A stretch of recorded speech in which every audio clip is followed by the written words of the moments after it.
Jadi pertanyaan kuncinya adalah ini mereka ini bikin pengadaan sebetulnya sudah melakukan identifikasi atau belum sih Kebutuhannya maksudnya. kebutuhannya. Jangan-jangan siswanya itu nggak butuh Chromebook tapi justru malah butuh satu akses internetnya, kemudian Listrik. akses pendidikannya, listriknya, kualitas jalannya, dan hal-hal penunjang pendidikan gitu ya. Pada akhirnya kita melihat bahwa oh ternyata yang dimaksud dengan digitalisasi pendidikan ujungnya adalah spending, belanja. Nampaknya negara abai melihat kebutuhan dasar pendidikan gitu ya. Oke, kembali lagi dengan channel Transparansi Internasional Indonesia. Ya, kali ini saya ditemani oleh Mas Agus Sarwono. Ini kalau kita ngobrol sama Mas Agus, ini pasti tidak akan jauh-jauh dari isu soal pengadaan ya. Jadi mungkin kalau kita lihat di media massa di luaran sana ini sedang banyak kasus korupsi, ya. Terutama pengadaan ya, karena walaupun sudah regulasinya berubah, undang-undang peraturannya berubah, pimpinannya ini berubah juga, tapi problem korupsi di pengadaan ini masih banyak terjadi ya. Nah, baru-baru ini kita melihat salah satu kasus nih yang paling cukup menarik perhatian publik ya, Mas Agus, soal kasus di Kementerian Pendidikan yang pengadaan Chromebook ya. Chromebook namanya ya, laptop ya. Ya. Laptop yang nilainya sangat fantastis ya, triliunan rupiah. Dan ini sedang diusut nih oleh dua institusi. Satu diusut oleh kejaksaan dalam kasus pengadaannya. Kemudian yang kedua di KPK juga ada nih, lagi berjalan juga kasusnya, tapi ini terkait dengan cloud ya. Jadi tapi pengadaan juga sebenarnya. Nah, mungkin saya mulai dari situ dulu Mas Agus. Gimana Mas Agus nih melihat fenomena korupsi pengadaan di Indonesia nih, di setidaknya dalam waktu ya mungkin 5 tahun ke belakang ini kayaknya makin marak aja. Nah ini gimana nih melihatnya secara umum? Ya, kayaknya kalau selagi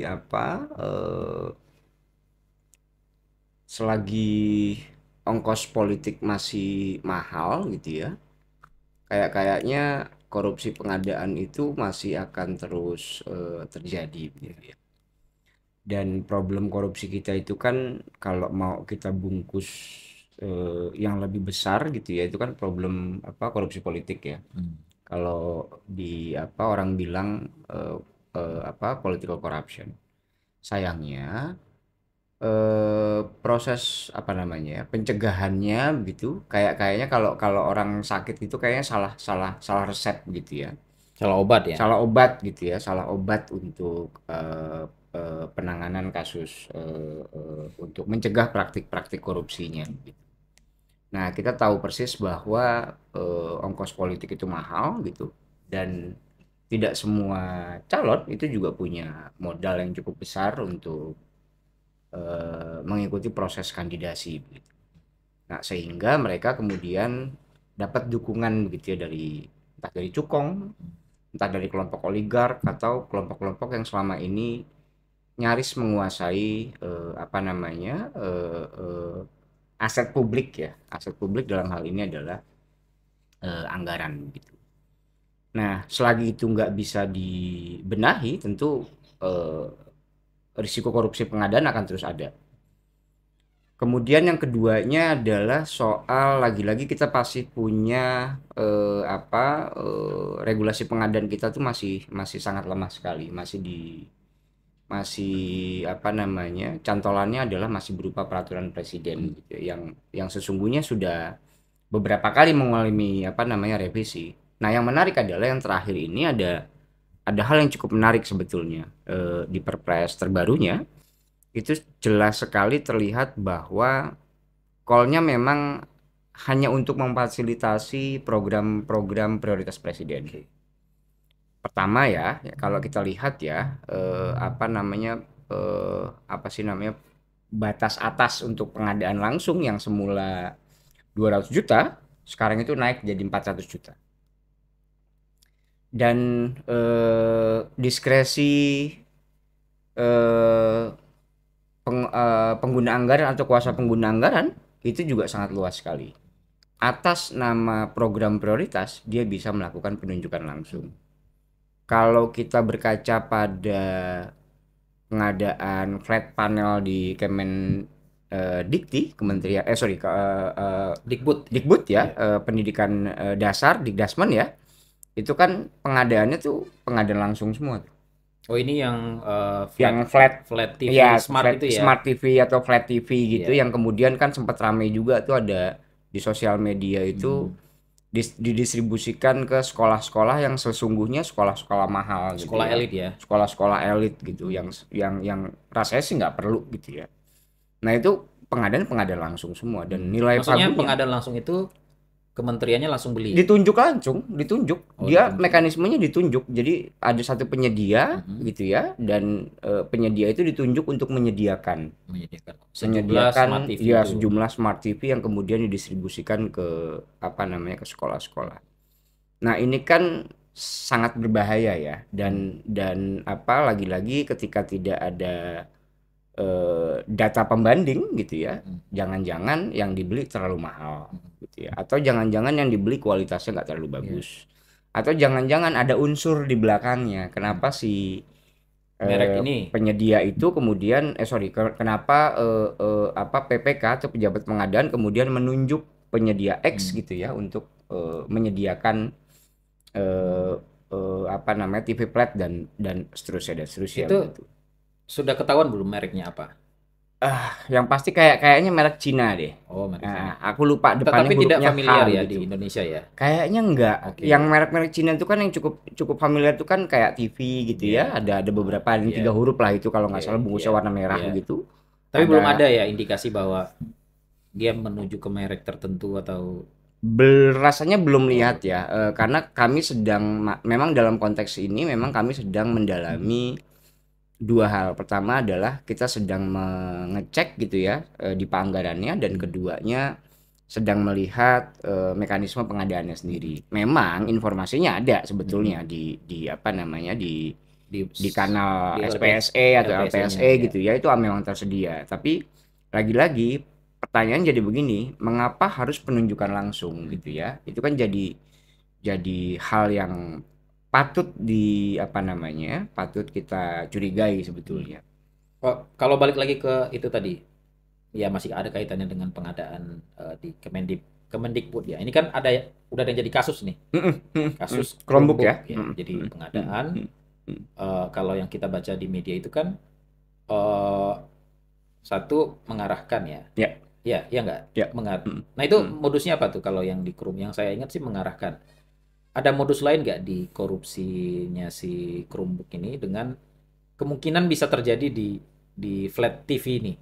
Sangat mungkin gitu ya. Pertama kan kalau dalam proses pengadaan itu tentu basisnya adalah basis regulasinya Perpres. Ada identifikasi.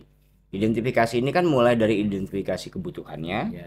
kemudian harganya, penyedianya, dan seterusnya begitu ya. Kan jadi menjadi menarik kalau misalnya cuman ada satu penyedia nih yang bisa. Ini kan jadi mengapa sebetulnya? Nah, pertanyaannya nih, metode pengadaannya sama nggak antara Chromebook ini dengan si Smart TV ini?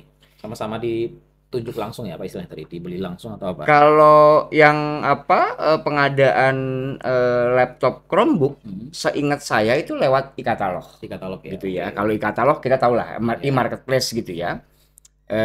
Apa namanya, modelnya tuh kayak belanja, kayak di belanja di toko-toko online gitu ya. Tapi kan persoalannya adalah mengapa harus Chromebook gitu ya? Ya, merek ya. Betul, satu. Kemudian keduanya, apakah semua sekolah situ itu sudah punya akses internet atau belum? Gitu ya. Lagi-lagi kan jadi pertanyaan kuncinya adalah ini mereka ini bikin pengadaan sebetulnya sudah melakukan identifikasi atau belum sih? Kebutuhannya Kebutuhannya. Jangan-jangan siswanya itu nggak butuh Chromebook, tapi justru malah butuh satu akses internetnya, kemudian Listrik. akses pendidikannya, listriknya, kualitas jalannya, dan hal-hal penunjang pendidikan gitu ya. Ini kan perlu dicek. Mungkin kalau dalam konteks kota besar relatif aman. Ya. Pertanyaannya jadi begini, bagaimana dengan di wilayah 3T? Akses jalannya aja masih agak susah, bagaimana bisa mendapatkan akses internet? Sementara kalau Chromebook ini, kalau tidak salah juga, ini kan membutuhkan akses internet. Kegiatannya kan kegiatan digital nih. Iya. Enggak, yang Chromebook, yang Oh, Chromebook. ya. Kalau yang Chromebook kan jelas nih. Ini kan Ya. kalau case yang sudah berlangsung ya. Chromebook ini kan beli laptop ya? Beli laptop. Oke, Beli laptop dan ini kan semua pendidikan ceritanya akan apa namanya istilahnya digitalisasi pendidikan ya. Semuanya serba digital. Ya. Metode pembelajarannya lewat digital dan seterusnya begitu. Nah, pertanyaan keduanya adalah apakah di daerah 3T itu sudah mendapatkan akses internet atau tidak? Karena ngakses Gitu ya. Chromebook itu harus pakai internet, nggak mungkin karena supaya kan dia di cloud. ya, Karena kan tadi ada kasus kedua tuh. Ada cloudnya, yang cloudnya kan, Iya. bagaimana cara menyimpannya kan? Nyimpannya. Nah, nyimpan datanya kan di cloud. Ini kan pengadaan juga nih. Iya. Hal yang sama dengan kalau teman-teman ingat dalam konteks apa itu pemilu ya, Sirekap itu kan, Sirekap kan sistemnya. Tapi ada alat simpan data, ini. ya. Betul, itu ada juga anggarannya. Ini ada anggarannya juga. Nah, yang kayak gini-gini jadi apa namanya? Pada akhirnya kita melihat bahwa oh, ternyata yang dimaksud dengan digitalisasi pendidikan ujungnya adalah spending, belanja gitu belanja barang. Belanja barang gitu ya. Belanja jasa. Cloud itu kan pasti jasa ya. Jasa simpan ya. Nah, nampaknya negara abai melihat kebutuhan dasar apa namanya pendidikan gitu ya. Kan pendidikan dasar itu kan 9 tahun ya. Pertanyaannya kenapa cuma 9 tahun? Kenapa nggak 12, 13 tahun dan seterusnya. Dengan anggaran yang relatif besar, 20% loh dari APBN. Gitu ya. Meskipun pada akhirnya 20% itu tersebar di mana-mana. Dan itu termasuk gitu MBG ya. Dan itu termasuk MBG. Itu sedih banget tuh, tertinggi sepanjang masa katanya. Betul. Itu 30%-nya MBG. Tapi sekian persennya itu justru buat belanja. Betul, karena memang betul bahwa di anggaran pendidikan ini 20%, tapi jangan lupa di 20% ini tersebar di mana-mana, nyaris semua kementerian. Karena setiap kementerian itu kan ada apa sih kayak sekolah kedinasan ya. Nah, ini kan anggaran fungsi pendidikan nih. Kemakan juga di situ. Jadi anggaran pendidikan bukan hanya dikelola oleh Kementerian Dikdasmen, Dikti dan juga Kemenak, tapi nyaris semua kementerian itu juga menyediakan. Kementerian Keuangan aja ada itu ya. Punya stand kan? Iya, oke. Nah, ini balik lagi ke yang Smart TV tadi. Kalau kita ngomongin dia beli barang, sebenarnya ya ini beli barang juga nih. Tapi ini agak mulai saya melihatnya sih agak mirip ya. Jadi misalnya kalau kita kaitkan sama kebutuhan tadi, sampai-sampai itu didistribusikan ke sekolah yang elit gitu ya. Dan mereka nggak butuh sebenarnya. Nah, balik lagi identifikasi kebutuhan tadi. Belum lagi saya baca itu di media statement dari menterinya ya, menteri pendidikan itu Pak Abdul Muti itu bilang ya kalau nolak ya balikin aja. Nah, itu jawabannya begitu ya. Jadi kalau sekolah ada yang menolak maka ya tinggal dikembalikan. Nah, ini gimana Mas Agus melihat ini cikal bakal korupsi lagi nggak sih sebenarnya kalau kita bandingin sama yang pengadaan Chromebook itu? Untuk menarik apakah ini nantinya akan berdampak pada praktik korupsi atau tidak, tentu perlu dilihat ujungnya. Tapi kalau mau melihat dari awal, tentu ini bentuk dari kegagalan identifikasi sebetulnya. Kebutuhan ya. Kegagalan dalam identifikasi. Saya menduga data yang digunakan adalah data, kan kalau tidak salah tuh sekolah-sekolah tuh punya nomor induk nomor pokok sekolah lah ya. Saya lupa istilahnya apa begitu. Data itu yang dipakai. Ini mirip banget dengan yang MBG. MBG itu dipakai data Dapodik, data pokok pendidikan nomor induk siswa nasional itu. Jadi seluruh siswa itu akan dapat nantinya gitu. Hal yang sama dengan yang TV flat. TV flat juga dugaanku adalah dia menggunakan basis data itu sehingga mana yang bisa dijangkau itu yang didistribusikan dulu. Oh ternyata saya nggak pantas nih. Ini sekolah itu dan dia kembalikan. Pertanyaan jadi begini. Berarti kan ada yang salah dalam proses identifikasi kebutuhan. Harusnya kalau memang mereka mau gitu ya, identifikasi secara serius gitu. Masing-masing sekolah kalian butuh apa? Jangan-jangan sekolah A dan sekolah B kebutuhannya berbeda. Sekolah A ini kebutuhannya adalah praga. Sementara sekolah B, kami itu ruang kelasnya itu berantakan. Kenapa nggak itu yang diintervensi gitu ya? Nah, saya agak lupa nih sebetulnya ada di mungkin sekitar 5-7 tahun yang lalu TI kan pernah dampingin itu tuh apa namanya Kementerian Pendidikan untuk pemanfaatan data neraca pendidikan daerah. Jadi Yang neraca cek sekolahku bukan? Bukan ya? ya, salah Iya. satunya ya, salah satunya. Nah, neraca pendidikan daerah ini kan sebetulnya digunakan untuk melihat jadi basis data di tiap-tiap provinsi, kabupaten, kota untuk melihat masalah pendidikan apa yang terjadi di masing-masing daerah Oh begitu ya. ya, sorry. Berarti kan kalau provinsi kan berarti dia SMA ya. Ya, SMA Nanti kabupaten kota betul. itu SD, SD dan SMP. SMP Iya, gitu kan basis. Kan iya, apa namanya pembagian perannya kan iya. begitu ya.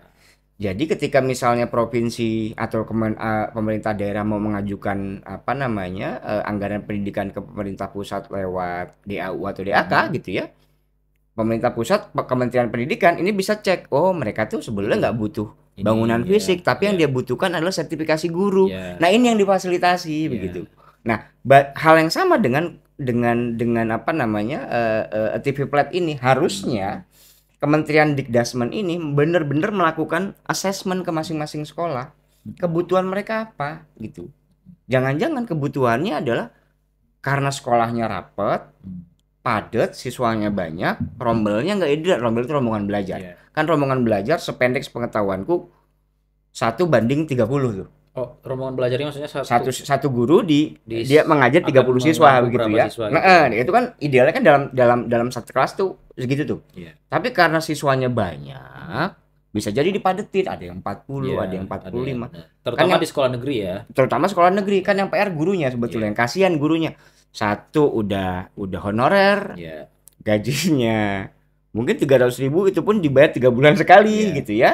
Tapi dia harus menangani sekian banyak siswa, iya. perannya banyak, tugasnya banyak, Hmm, jarang dapat pelatihan, hmm, mau sertifikasi pun juga harus modal sendiri dan seterusnya dan seterusnya. Jadi lagi-lagi dalam konteks pengadaan TV Plat Panel gitu ya, kami menganggap ini program yang sesungguhnya hanya ngebuang-buang anggaran. Oh, berarti ini sebenarnya kalau mau ngomong ini spendingnya kementerian aja nih. Ya, aku Jadi punya dugaan begitu. karena sudah ini ya sudah mulai akhir tahun ya, Ya, ya. September, Oktober, November, Desember, apalagi nih Kementerian Keuangan lagi betulnya suruh Susu belanja belanja barang barang. kan? Nah, ini kayaknya makin, nah maksud saya itu bisa jadi ini tidak hanya terjadi di Kementerian Pendidikan ya. Ya bisa jadi, Jadi bisa jadi. apa di kementerian lain yang Hmm, mungkin hmm, anggarannya besar, hmm, ya mungkin hmm, salah satunya di hmm, BGN ya. hmm, hmm, Ini hmm. akan di pengadaannya akan luar biasa ini. Ya, Nah, ini gimana ini cara cara maksud saya dari satu sisi pemerintah mau cepat-cepat belanja nih. hmm, Nah, tapi hmm, ada hmm, problem soal itu tadi. Jangan-jangan nanti belanja aja tanpa hmm, hmm, memenuhi hmm. soal apa kebutuhannya apa, identifikasi kebutuhan di satu sektor itu apa. Nah, ini gimana nih Mas Agus melihat anomali itu ya? Saya melihat anomali ya. Ya, Jadi anomali ya. satu sisi itu butuh spending supaya katanya ekonominya jalan, tapi di sisi lain ada problem kayak gini nih, beli TV ya udah beli aja dulu. Nanti kebutuhannya buat siapa nanti dilihat. Ya, paling tidak ya dalam konteks ini tentu negara harus berbesar hati untuk melakukan evaluasi secara total gitu ya. Dia harus lakukan evaluasi mau itu pengadaan TV Flat Panel maupun program makan bergizi gratis. Dua program ini kan dua program prioritas sebetulnya. Iya, PSN ya. Ya, PSN, program prioritas nasional. Semuanya PSN Ya, ini. semuanya PSN. Yang bedanya kan apa nama rezim sebelumnya PSN-nya adalah infrastruktur. Infrastruktur, Kalau yang benar. sekarang nih lebih banyak didominasi dengan yang non infra kayaknya ya. Pokoknya Meskipun yang kayaknya ini PSN aja nih, nah, gitu iya ya. betul Kira-kira betul gitu ya. betul. Betul itu agak mengerikan. Ya, evaluasi dulu, stop Iya. dulu gitu ya. Kemudian dievaluasi. Cek ulang gitu ya kebermanfaatannya, Hmm. proses pengadaannya, tata kelolanya dan Iya. seterusnya dan seterusnya. Khususnya yang makan bergizi gratis. Makan bergizi gratis itu sudah menelan lebih dari 5.000 anak yang keracunan gitu ya. Dan Di semua daerah ya. hampir di apa nama daerah-daerah yang padat gitu ya, Hmm. provinsi-provinsi besar gitu ya. Dan apa namanya? Sayangnya negara kan nampaknya abai gitu ya terhadap masukan publik gitu. Bahkan kalau tidak salah itu apa DPR sempat mengatakan bahwa program ini jalan terus sambil evaluasi berjalan. Nggak gitu cara berpikirnya gitu. Ini kan logika yang sesat kalau menurut kami begitu ya. Harusnya kalau mau evaluasi ya sudah stop dulu, evaluasi, cek tata kelolanya. Jangan-jangan ada kekeliruan di situ khususnya dalam penyediaan makanannya begitu ya. Bagaimana higienitasnya, bagaimana proses pengadaannya dan seterusnya begitu. Sampai dengan distribusinya. Kan bayangkan saja satu SPPG itu satuan pemenuhan pelayanan gizi itu harus mendistribusikan setidak-tidaknya 2.500 sampai dengan 3.500 sampai dengan 3.000 menu makanan per hari. Artinya 3.000 itu ini apa? ompreng 3.000 porsi. Porsi ya. Iya, bayangkan saja kalau dia masaknya kapan.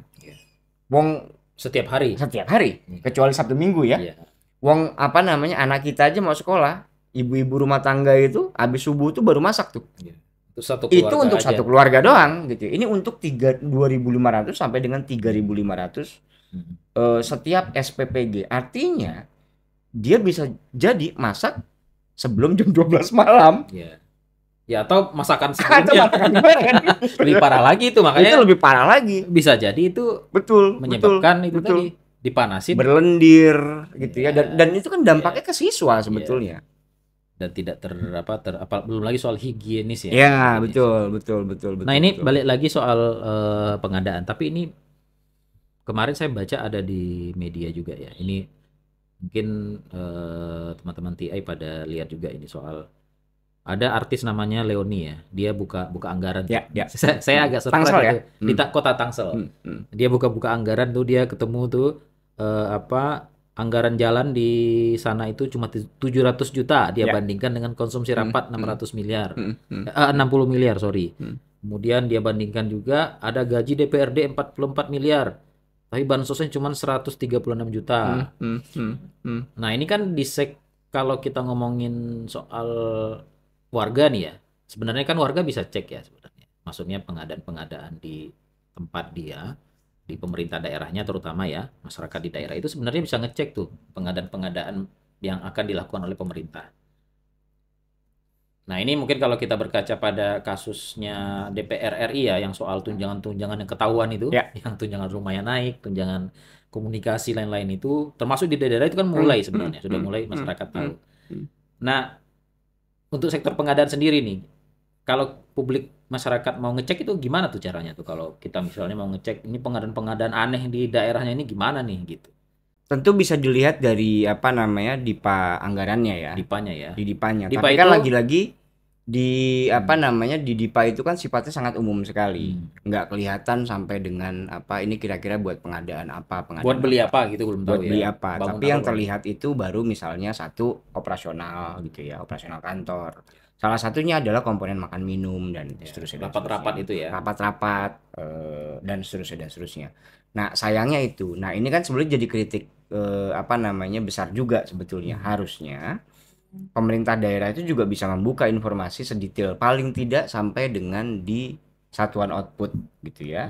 Kegiatan. Jadi dari situlah bisa kelihatan tuh, makin terlihat sebetulnya di kegiatan. Ini mau dibikin kegiatan apa, outputnya apa, anggarannya totalnya berapa begitu ya. Dan dari situ.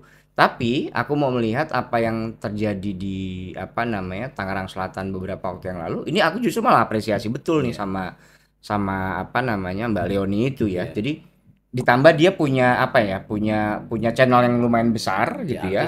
Artis punya channel yang lumayan besar dan kemudian dia iseng memelototin anggaran. Tentu teman-teman ingat gitu ya, ketika di Lampung dulu kan sempat terjadi tuh, ada satu influencer yang jalan. Maksudnya dia betul, dia memanfaatkan channel yang ada, channel yang dia punya, kemudian untuk bikin pendidikan publik gitu ya. Satu, melek anggaran, keduanya melek pengadaan dan seterusnya. Kami tuh TI harusnya mengapresiasi betul begitu. Nah, itu kan yang disebut dengan social audit sebetulnya ya. Itu kan konsep social audit begitu. Masyarakat melakukan pemantauan secara online gitu ya, mencari data yang ada di internet, kemudian dia bandingkan tuh dengan dengan isu-isu lain misalnya, atau dengan belanja-belanja yang lain gitu atau ya, atau dengan kondisi daerah dan seterusnya begitu. Itu justru malah menarik banget, dan itu kita penting untuk kita apresiasi dan harapannya jauh lebih banyak orang yang kemudian melakukan itu. Nah, balik lagi ke yang tadi, yang cara nakes DIPA. Kalau mau lihat misalnya pengadaan fisik misalnya, Ya. atau pengadaan yang mungkin sifatnya sudah langsung ke satuan tiga atau apa ya, yang ada kegiatan misalnya pembangunan sekolah, itu melihatnya di mana kalau masyarakat misalnya mau ngakses yang gampang lah kira-kira gitu. Kalau yang mudah itu memang sebenarnya di RUP ya, Rencana Umum Pengadaan Oke, ya. itu Itu kan ngetik aja di basisnya Google ya. betul, itu Iya. kan basisnya kan per apa namanya? Per KLPD ya. Hmm. Itu basisnya di situ tuh. Jadi bisa kelihatan sebetulnya pengadaan-pengadaan apa yang kira-kira akan dilakukan oleh pemerintah pusat maupun pemerintah Iya. daerah. Kita tinggal klaster saja Iya. sebetulnya. Tapi apakah itu semuanya lengkap di situ apa enggak? Informasi awalnya cukup lengkap ya untuk melihat total pagu anggarannya gitu ya. Jumlah anggarannya ya. Jumlah anggaran paling tidak ya. Anggarannya berapa Jumlah gitu. anggarannya berapa? Kemudian kapan pengadaan akan dilakukan? Estimasinya ya, antara bulan sekian sampai dengan bulan sekian. Kapan Iya. kemudian pengadaan itu akan selesai gitu Iya. ya.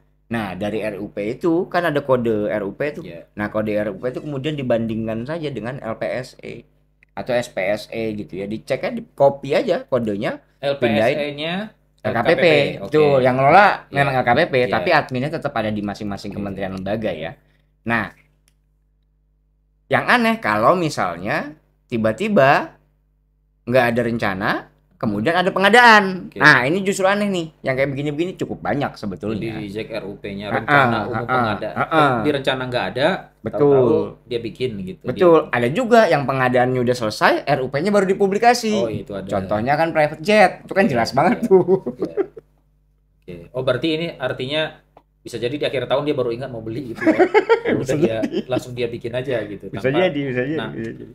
tapi apakah dokumen yang tersedia secara online itu bisa dianggap lengkap? Maksudnya misalnya di Kabupaten A atau Kota A gitu, APBD-nya 700 miliar misalnya. Pengadaan fisiknya itu misalnya kalau kita estimasi aja misalnya 500 ya, Ya. miliar misalnya. Nah, apakah 500 miliar pengadaan fisik itu bisa kita telusuri di secara online gitu? Masyarakat bisa akses lewat RUP, LPSE, SPSE tadi. Bisa nggak? Atau Ada instrumen lain sebetulnya yang sudah dimiliki sama teman-teman LKPP ya. Alat monitoring itu yang namanya AMEL itu. Tiap-tiap KLPD itu kan ada kanalnya namanya AMEL. AMELnya diklik Amel gitu itu ya. apa? Alat monitoring evaluasi apa Oke. gitu Oh, saya berarti agak nanti lupa. ketika Itu di ada Google ya. di Google Amel saja ada LKPP AMEL gitu ya. LKPP, nanti dicari aja untuk Ya. apa namanya buat pemerintahan mana. Itu bisa kelihatan sebetulnya. Mulai dari perencanaan sampai dengan serah terima barang. Artinya sampai dengan selesai kontrak. kegiatannya, Betul. ya. Nah, tantangannya adalah apakah kementerian dan pemerintah daerah ini cukup konsisten untuk mempublikasi? Itu jadi tantangan utama sebetulnya. Oh, bisa jadi nggak lengkap dong. Bisa jadi informasi dibatasi. Oke. Bisa jadi, dan itu yang salah satu pengaruh mengapa apa namanya mengapa tidak lengkap ya, itu impact dari masih lemahnya regulasi soal pengadaan kita. Kalau kita itu kan sebetulnya pengennya ada undang-undang gitu ya. Tapi sayangnya sampai sekarang kan belum ada undang-undang soal pengadaan barang dan jasa ya. Nah, kalau balik lagi ke soal yang pengadaan, misalnya yang di daerah ya. Ada kasus tuh yang roboh kan. Ya. Itu kan baru dibangun ya. Nah, itu kan masyarakat sebenarnya bisa nyari tuh. Siapa? Ini kan mungkin penegak hukumnya udah mulai jalan nih. Tapi masyarakatnya kan bisa ngecek tuh. Oh, pembangunan kantor pemerintah ya, pemerintah di Brebes ya. Brebes. Kalau nggak salah itu buat itu Pemko ya kalau nggak salah ya. Pemkap kayaknya deh. Pemkap ya. Nah, Pemkap. maksudnya itu kan gedung pemerintah, itu kan itu pasti miliaran dan pasti harusnya dipublikasi. Nah, masyarakat kan bisa cari tuh Betul. di Betul. LPSE tadi, di SPSE RUP-nya. tadi, siap. Karena itu udah selesai, itu biasanya kalau proyek fisik begitu tanggung jawabnya gimana itu? Secara ini ya, secara hukum ya, apakah setelah selesai terus ketika ada temuan itu ada jeda nggak? Misalnya dia harus bertanggung jawab nih kalau nih rusak nih 2 tahun dia harus ganti misalnya. Ada gitu nggak kalau untuk Iya, proyek tentu kayak kan gitu? ada garansi ya. Oh, ada Ada garansinya ya. garansi, ada garansi di mana penyedia itu memberikan garansi untuk sampai dengan sekian tahun katakanlah begitu ya. Tentu balik lagi ke soal dokumen kontrak. Ya. Kan kita nggak pernah lihat juga dokumen kontrak nih. Kita Dan nggak itu pernah nggak, dapat akses. sorry, dokumen kontrak itu tidak bisa diakses ya? Maksudnya diakses secara publik gitu maksudnya? Nggak bisa itu masalahnya. Oke.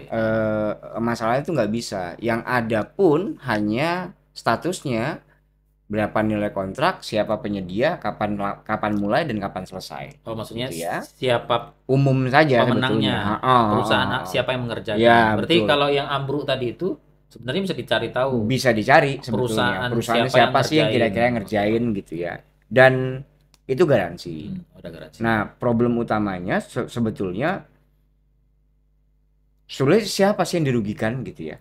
Dalam Kerugiannya konteks ya. itu ya, dalam konteks itu ya kerugian fisiknya begitu. Kalau ada yang meninggal atau Kalau sakit ada yang gitu ya. tertimpa Iya, dan iya. seterusnya begitu.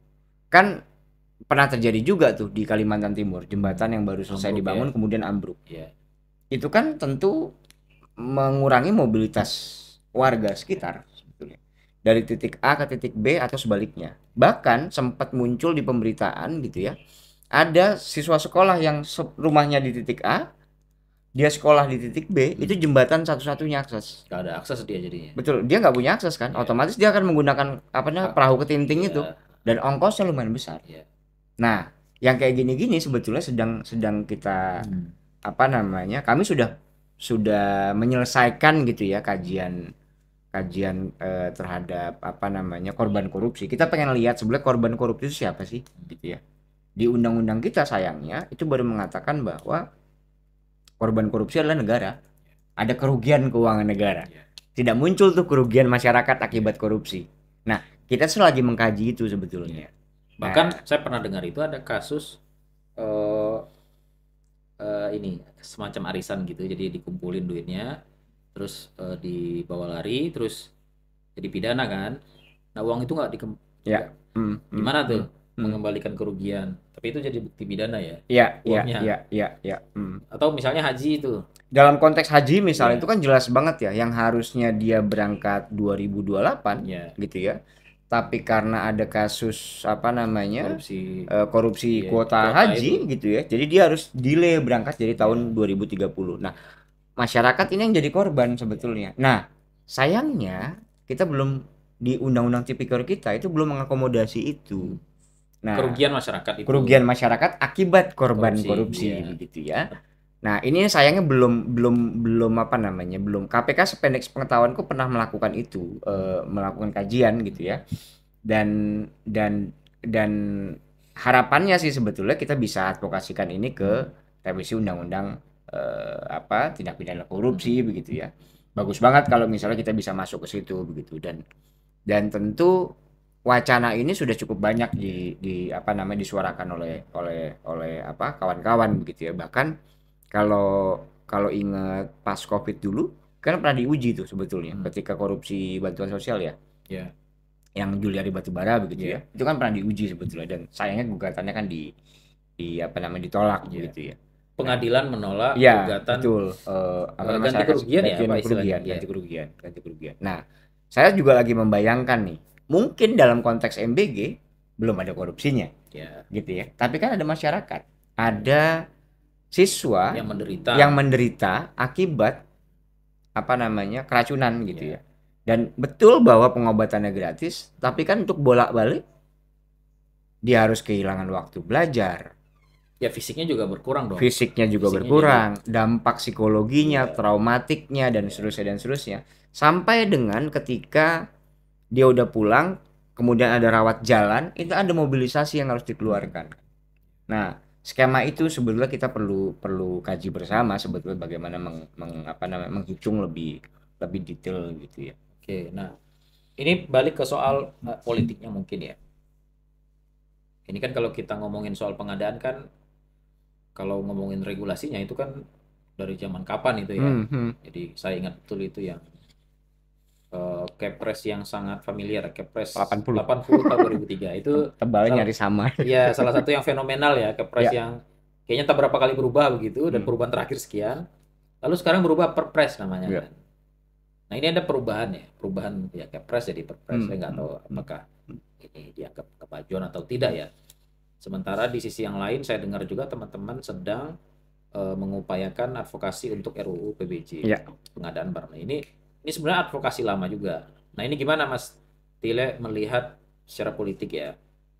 Saya nggak tahu itu inisiatif siapa ya, apakah pemerintah atau DPR. Nah, sejauh apa ini kemungkinan kita ya Indonesia akan punya RUU PBJ Ya, itu untuk ya. setidaknya itu tadi, ini banyak kasus korupsi PBJ ini nggak berhenti-berhenti nih kasusnya. Selain soal Hmm, ongkos hmm, politik yang disebut hmm, di awal tadi, hmm, tapi hmm, ini hmm. sistem pengadaannya nih kayaknya nggak beres-beres nih. Nah, gimana tuh Mas Tile melihat kemungkinan itu? Yang pertama, mungkin di ruangan ini juga ya saya Ya. sampaikan bahwa digitalisasi pengadaan itu tidak sepenuhnya mengurangi praktik korupsi. Ketika apa namanya orang-orangnya ini kemudian apa pelaku pengadaan yang ketika ngomong pelaku pengadaan itu kan dari mulai pejabat pengadaan, penyedia dan seterusnya dan seterusnya. Itu tidak menjaga integritas pengadaan gitu. Nah, kedua memang betul bahwa RUU PBJ ini sependek ingatanku itu sejak 2013 gitu ya. Hmm. Itu diadvokasikan oleh kawan-kawan begitu. Mulai masuk prolegnas, kemudian hilang dari prolegnas, mulai pengusul pemerintah, pengusul DPD, pengusul pemerintah dan sekarang kalau tidak salah itu diusulkan oleh pemerintah kembali Oh, begitu ya. pemerintah ya. Itu siapa Pemerintah leading sektornya? Kemenkumham kalau tidak Oh, salah. Kemenko. Kemenkumham saat itu ya dalam Saat itu konteks ya. paling tidak aku bicara dalam konteks 2023 kemarin ya, Oke. 2023 2024 ya. Itu Hmm. kan terakhir itu teman-teman LKPP itu cukup aktif untuk apa namanya?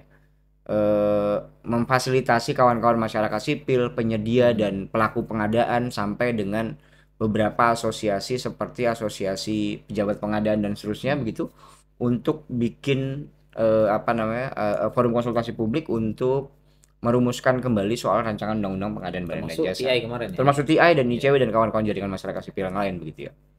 Dan sudah final gitu ya dan itu Hmm. sudah ada di partisipasiku yang dimiliki oleh teman-teman BPHN waktu itu statusnya adalah menunggu surat presiden gitu ya. Nah, Surprise. surprise gitu ya. Jokowi turun sampai sekarang hilang tuh. Berarti ini di 2025 nggak ada nih? 2025 masuk prolegnas tapi bukan prioritas Oke. gitu. Nah, Ya prioritas saja nggak tahu nih, belum tahu. Apalagi yang cuman masuk apa? Masuk prolegnas ya. ya Oke. betul. Nah, kalau tidak salah kan 2 atau 3 minggu yang lalu ya sempat Hmm. ada pengumuman ada sekian gitu ya yang jadi prioritas apa prolegnas prioritas itu kayaknya di 2026 mungkin akan dibahas gitu ya. Mungkin sudah masuk gitu ya. Nah, harapannya itu benar-benar kalau emang negara serius ya ya udah ayo mari Hmm. sama-sama kita susun bareng-bareng gitu. Nah, mitra strategisnya kan kalau di kementerian kalau di apa itu kalau di DPR kan kalau tidak salah itu kan Komisi 11 ya yang di bidang keuangan gitu ya, Oke. ngurusin bidang keuangan dan sebetulnya sayangnya sampai dengan detik ini itu kayaknya kalau di browsing gitu ya, jarang Hmm. sekali itu ada Komisi 11 yang kemudian membahas soal rancangan undang-undang pengadaan barang dan jasa. Masalahnya itu pengadaan ini tuh populernya mungkin karena korupsinya. Ya bisa jadi, bisa jadi, bisa jadi. Dia populer korupsinya. Banyak kasus korupsi itu pengadaan. Ada laptop, pengadaan Ya, ya. jembatan, Hmm, pengadaan hmm. ini. Tapi sistemnya itu nggak, kayaknya nggak gimana ya. Saya juga bingung tuh. Yang ada kan muncul yang disebut Mas Tile tadi, digitalisasi. Yang dimunculin ya sistemnya ya. Ya, ya, ya. E-katalog. Oh kita udah ini udah apa udah tidak berketemu lagi gitu. Nah itu gimana tuh? Itu saya nggak tahu DPR Ya, RI-nya memahami soal itu nggak? Kan digitalisasi itu kayak enak aja kita ngomong ya digitalisasi, tapi kita nggak tahu kayak e-purchasing itu kayak apa, ya, ya ya. kan? Hmm, hmm, Nah itu hmm. gimana tuh? Iya, Gimana mau bahas? Maksudnya gimana kita mau bahas orangnya nggak paham gitu? iya, sebenarnya kan kalau kalau kalau dari kacamata TI ya paling tidak ya, problem pengadaan itu kan nggak bisa dilihat di ujung ketika anggaran sudah diketok. Gitu. Sekarang Tapi ada, iya, ketika anggaran sudah ada begitu. ya. Tapi bagaimana proses politik anggarannya sebetulnya? Eh, Kami menduga proses politik anggarannya itu juga Bermasalah. sudah bermasalah begitu ya. Yang seharusnya mau diadakan A gitu ya, tapi tiba-tiba munculnya B. B. Kenapa? Karena ada kelompok yang bermain di situ, yang sudah mengawal sejak sejak apa namanya proses perencanaan anggaran dan seterusnya dan seterusnya. Nah, secara sistem sebetulnya kami sangat yakin kalau negara mau gitu ya, kan bisa dibikin early warning system. Jadi ketika ada pengadaan masuk gitu ya atau dipublikasi ada penawar, nah kemudian si penawar itu bisa dicek sebetulnya ini kira-kira afiliasi politiknya kemana. Oh, maksudnya kita mau harusnya pemerintah bisa Ya, mengidentifikasi perusahaannya. betul, betul. Pertanyaannya kan jadi begini, caranya gimana? Ya, Tentu caranya adalah satu, buka dulu dong keuangan politiknya. Siapa sih penyumbang terbesar partai politik? ya. Siapa penyumbang calon yang hari ini masuk di DPR? Tapi itu terbuka loh sebenarnya. Tapi cuman nggak dibuka aja. Iya, Atau betul. laporannya salah mungkin. Iya bisa jadi, bisa Iya, jadi. Mungkin kan kan di apa namanya di isu yang lain kan kita sempat iya, crawling data tuh, iya. daftar penyumbang dan Ya seterusnya dan sorry, seterusnya. maksudnya itu kan harus, maksudnya dia lapor siapa yang nyumbang, nggak tahu tuh benar apa enggak yang Iya, dilaporin. iya, iya, betul, betul. Di sisi lain juga datanya terpisah. Iya, Data LKPP, LKPP hanya menguasai data apa penyedia begitu hmm, ya. Nah, kemudian data penyumbang KPU yang menguasain gitu ya. Nah, saling tidak terintegrasi. Data BO siapa yang pegang?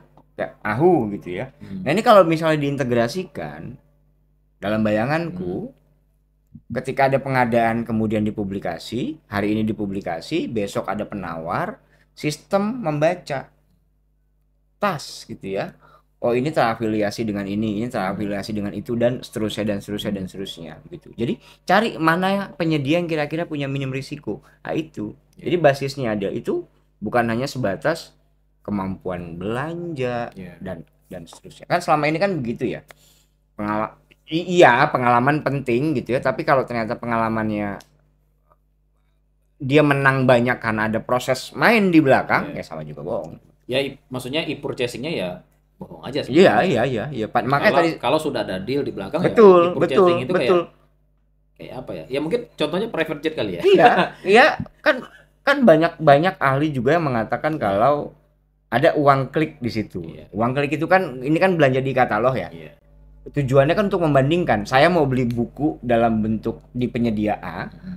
kemudian saya mengklik juga yang lain nih. Iya, Saya klik klik klik klik, kemudian saya dapat jatah karena dianggap sudah ada pembanding. iya, Nah, ini yang udah menang nih, udah pasti yang dibeli adalah penyedia A begitu ya. iya. Ya itu sebetulnya yang perlu dibenahi bukan hanya regulasi tapi juga sistemnya harus diperkuat. Dan terakhir tentu pelibatan masyarakat sipil gitu. Nah, masyarakat sipil itu juga perlu didorong sedemikian rupa agar kawan-kawan masyarakat sipil itu juga bisa mengakses informasi pengadaan dan membuka seluas-luasnya informasi pengadaan. Jangan dibatasi. Selama ini kami melihat pada akhirnya ada proses pembatasan. Ya, jangankan misalnya yang gampang kontrak gitu aja kita nggak bisa Iya, iya. dapat ya. Jangankan kontrak. Kan kita pernah cek ya waktu itu ya salah satu apa eh eh satker di institusi TNI gitu Hmm. ya. Yang pengadaan apa tuh Citra Baik kalau tidak salah itu kan tornya cuma 4 baris. Oh, Ya bagaimana kita bisa memahami pengadaannya kalau cuma tornya 4 baris gitu ya. ya kayak satu paragraf gitu ya. Iya, cuma satu Ya, paragraf. Nah, sementara kan kalau kita mau bikin sesuatu kan tornya cukup detail tuh. ya, Apa, mengapa, ya. siapa dan seterusnya dan Tujuannya, seterusnya. Tujuannya apa? siapa Betul, pesertanya betul, betul, macam-macam. betul, betul. Yang kayak gini-gini sebetulnya perlu dibenahi. Jadi Oke. mungkin secara sistem sudah Hmm. oke, tapi di pelaku pengadaannya kemudian selagi masih bisa dimainkan gitu Ya. ya sama kelompok-kelompok lain itu ya akan terus berulang kasus korupsi pengadaan.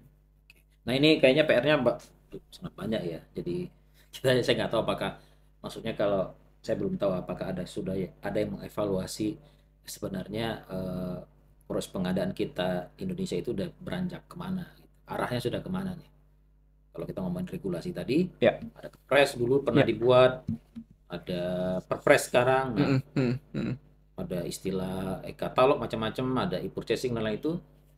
Maksudnya kalau kita mau bandingkan 1 sampai 100 kita udah di mana gitu. Ya, ya. Nah, saya juga nggak tahu itu gimana cara mengevaluasi. Sorry, kita tuh ketinggalan jauh sama sama Filipina sebetulnya. Nah, itu. Jadi kita Kita kan pembandingnya ada ya. kita yang memulai dulu istilahnya IPROK ya. IPROK ya, IPROK ya. Electronic Ya, procurement ya. Procurement ya. Kan salah satu apa tuh pilotnya kan kalau tidak salah di kota Surabaya ya Hmm. waktu itu ya. Saya lupa tahun berapa kalau nggak salah ya 2012 2013 lah di antara. Nah, Filipina jauh lebih maju sebetulnya. Karena lagi-lagi di Filipina itu antara Bappenasnya sama Kementerian Keuangan jadi satu. Oh, kok jadi konsolidasinya, Konsolidasi di situ. koordinasinya, apanya, datanya Betul, jadi betul. Dan ditambah lagi data pengadaannya relatif lebih terbuka dari di Filipina Indonesia. daripada di Indonesia. Itu apa perbedaannya? Salah satunya aja, satu aja misalnya. Kalau misalnya soal keterbukaan informasi ya. Kalau kita kan kalau mau cari ya gitu tadi ya. Iya, iya, Nyari di iya, iya. FPSE, nyari ya nyari Hmm, sendiri. Tapi ya itu hmm. tadi kalau mau apa kontrak nih nggak ketemu Kontrak kita. bisa dilihat di sana. Nah, gimana Meskipun tuh? sekarang itu kita sedang lagi, kalau tidak salah sekarang ini sedang mengembangkan e-audit namanya. Ya. Untuk Indonesia. Indonesia. Hmm. Indonesia ada e-audit. Itu loh kerjasama antara LKPP dengan teman-teman apa namanya KPK kalau tidak salah ya. Lagi dikembangkan menuju ke arah sana. Pertanyaannya jadi begini, apakah e-audit ini kemudian bisa diakses sama publik? Kalau nggak bisa diakses sama publik ya, saya nggak mau bilang sia-sia ya, tapi ya ya jadi pada akhirnya yang mengakses hanya mereka-mereka gitu. Hanya APH gitu, dan kami kan kita pembayar pajak, tapi juga Ya. punya hak untuk mendapatkan informasi di kampung saya ini dibangun jalan panjangnya berapa, lebarnya berapa, kualitas barangnya kayak apa Ya. gitu ya. Kami kan juga punya hak untuk itu. Oke, nah ini ya masalahnya banyak ya. Nah, sekarang kalau kita lihat di apa? Ini baru ada pergantian. Hmm, Ini hmm, ini hmm, penutup hmm. diskusi kita. Nah, ini ada pergantian kepala LKPP. Kayaknya ini Prabowo kayaknya baru mengganti ya setelah setahun ya. Ya, Sekitar setahun setelah berkuasa dia ya, baru ganti kepala LKPP-nya. hmm, Yang dulu mungkin ya ya kita kenal juga Mas Hendi ya, ya, dari apa? PDIP dulu wali kota Semarang. Nah, ini ada kepala LKPP yang baru. Nah, ini kalau kita ngomongin soal optimisme nih hmm, dengan hmm, penggantian hmm. Bu siapa? Bu Sarah, Bu Sarah ya, ya, Bu Sarah. Nah, Bu Sarah ini kan kalau saya lihat sih ini agak ada pergeseran ini ya. Biasanya LKPP itu dari eksternal biasanya. hmm, hmm, Nah, ini sekarang hmm. dia ngambil dari internal. Internal, Internal. Dulu ada Pak Agus Pak eh, Roni, yang dulu KPK ya, gitu ya. Jadi ada ngambil Pak dari Roni luar lah juga. kira-kira. Nah, ini sekarang ngambil dari dalam. Nah, ini Hmm. ke gimana nih kita? Ini kita optimis nggak nih soal ada banyak tadi PR soal kalau kita ngomongin regulasi undang-undang Ya, tadi kan. Ini kan LKPP jadi dapurnya nih. Dapur regulasi ya. Jadi kebetulan Bu Sarah ini deputi yang membidangi urusan ya, regulasi. kebijakan. Kebijakan. Nah, maksudnya Deputi urusan gimana ya kebijakan. Mas Tili melihat kita menitipkan optimisme nih kepada kepala LKPP yang baru nih. Ya harusnya kepala LKPP yang baru ini atau Bu Sarah ini lebih progresif ya. Seharusnya ya dibandingkan dengan sebelum-sebelumnya. Pertama, beliau ini orang dalam, Oh, ordal lah ya. tahu masalah Tahu gitu. masalah nih. Iya. Secara problem beliau sangat sangat tahu betul gitu ya. Mulai dari apa problem penyusunan apa regulasinya begitu ya, peraturan turunannya, intervensi dari sana sini dan seterusnya begitu. Nah, memang beliau harus apa namanya ditemani ya, ditemani dalam arti ditemani Ditemangin dan membuka diri ya. dan mau membuka diri Iya. begitu ya, bukannya ditemani kemudian menutup diri gitu ya. Nah, nah beliau memang baiknya memang bersedia menerima masukan banyak dari masyarakat sipil ya. Nah, tentu kita perlu cek dulu gitu ya, perkembangannya seperti apa begitu. Dan setelah Perpres itu kan turun peraturan-peraturan kepala ya. Oh, maksud Nah, perpres yang terbaru iya itu. Perpres baru itu kemudian nanti akan turunannya kan peraturan-peraturan kepala LKPP untuk menjalankan secara teknis gitu ya. Nah, beberapa kali sempat kami diskusi dengan teman-teman di LKPP yang kemudian kita eh, ada agenda kolaborasi untuk memasukkan satu gagasan utama untuk mengurangi praktik korupsi pengadaan melalui apa rencana aksi OJP gitu ya. Dan Oh, ini udah beberapa kali prosesnya sebelum iya. untuk diskusinya, tinggal menunggu keputusan dari teman-teman sekretariat nasional OJP di Bappenas ya. Kalau ini masuk tentu kita bisa jalan. Dan salah satu agenda yang cukup penting sebetulnya adalah soal eh, pengelolaan pengaduan dan menambah kualitas data dan informasi pengadaan gitu. Salah satunya yang jadi isu besar dan keduanya adalah soal gagasan untuk apa namanya, early warning system Oh, yang tadi disebut ya. di apa namanya di apa namanya di sistem pengadaan. Nah, ini kayaknya memang teman-teman LKPP perlu perlu di apa namanya ditemani. Nah, kalau pertanyaannya PR-nya banyak, banyak banget. Ya, isu pengadaan itu PR-nya banyaknya luar biasa, dan kasusnya juga sangat Ya, sangat sangat banyak gitu ya. Apalagi sekarang semuanya tuh serba apa namanya, serba karena perpres baru ya, serba serba pengadaan langsung. Wah, itu instan ya. serba instan, itu risikonya sangat sangat sangat besar ya. Yang apa, yang dan tentu bukan hanya LKPP, teman-teman komisi komisi yang terkait dengan apa itu, persaingan usaha juga Ya. perlu perlu perlu aktif untuk memantau apa namanya, proses pengadaan-pengadaan atau penunjukan-penunjukan langsung gitu ya. Karena kan apa, lagi-lagi penunjukan langsung itu punya risiko yang sangat sangat besar ketika tidak ada kompetitor atau Ya. membatasi kompetitor, ini celahnya sangat sangat besar. Oke, saya kira demikian. Ini hampir 1 jam, kurang dari 1 jam ya. Sekitar 40 menit kita berdiskusi. Eh, Nanti kita akan ketemu lagi di episode lain. Ini mungkin yang paling dekat adalah kasus private jet ya. Nah, jadi kemungkinan yang paling dekat kita akan ngobrol lagi soal pengadaan ini, terutama di private jet pasca nanti mungkin setelah ada putusan nih soal etik ya di DKP. Oke teman-teman, kita kembali lagi di episode berikutnya. Thank you.